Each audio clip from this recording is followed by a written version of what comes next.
ہمارے فیملی نظام کی کامیابی کا سب سے بڑا اور بنیادی سبب یہ ہے کہ وہ اس میں مرد و زن آپس میں ایک دوسرے کے دست و بازو بنتے ہیں۔ بالکل صحیح۔ شوہر گھر سے باہر جب فکر معاش کی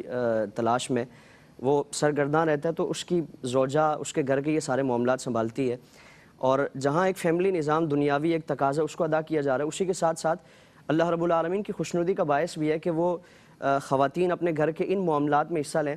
اور آپ صلی اللہ تعالیٰ علیہ وسلم کی ایک حدیث ہے، حضرت عبداللہ ابن عمر فرماتے ہیں کہ حضور نے فرمایا کہ خواتین کو جا کر خبر دو کہ جو اپنے شوہر کی غیر موجودگی میں اپنے گھر کی حفاظت کریں،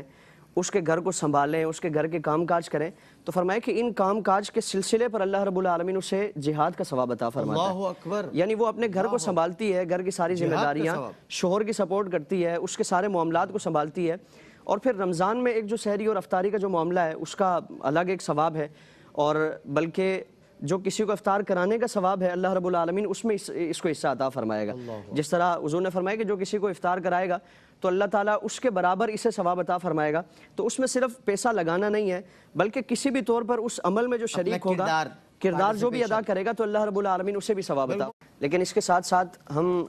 اسلام ہمیں اعتدال کا درس دیتا ہے، اور ان معاملات میں بھی ہم اعتدال سے کام لیں۔ آج ہمارے ہاں رمضان جو خالصتاً عبادت کا ماحول اور عبادت کا مہینہ ہے، تو اس میں ہم ان معاملات میں بھی پڑھ کر بعض مرتبہ عبادات سے ہم محروم رہ جاتے ہیں، بعض قبولیت کی جو گھڑیاں ہوتی ہیں خاص طور پر ان سے محروم ہو جاتے ہیں۔ اور بالخصوص خواتین کا جو معاملہ ہے کہ وہ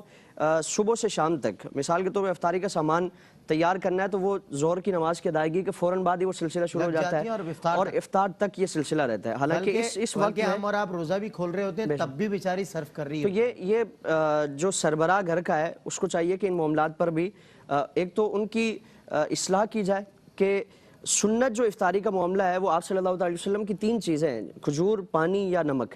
تو اگر جتنا مختصر یہ اہتمام کیا جائے گا اتنا ہی عبادت کا ایک ذوق و شوق بھی پیدا ہوگا، سستی سے، کاہلی سے، ان معاملات سے بھی، اور عبادت کی طرف ایک جو یکسوئی ہے، زیادہ جو وقت نکلے گا وہ عبادت کے لیے۔ تو اور پھر روزے کا جو اصل مقصد ہے کہ بھوک اور پیاس کے ذریعے اپنے نفس کی اصلاح کرنا، تو اگر افطاری میں اتنا لمبا چوڑا دسترخوان سجے گا، سحری میں اتنا لمبا چوڑا اہتمام کیا جائے گا، تو اس کے لیے پھر